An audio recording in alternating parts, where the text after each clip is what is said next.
মধ্যপ্রাচ্যে যুদ্ধবিরতি কার্যকর থাকলেও হরমুজ প্রণালী অতিক্রমের অনুমতি পায়নি বাংলাদেশ শিপিং কর্পোরেশনের জাহাজ বাংলার জয়যাত্রা।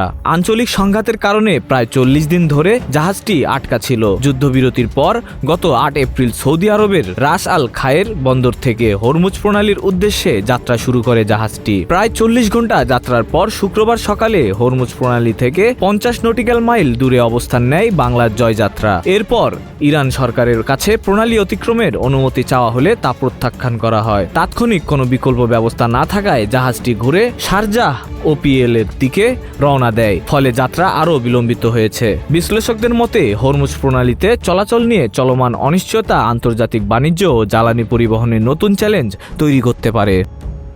Desk news, news flash 71।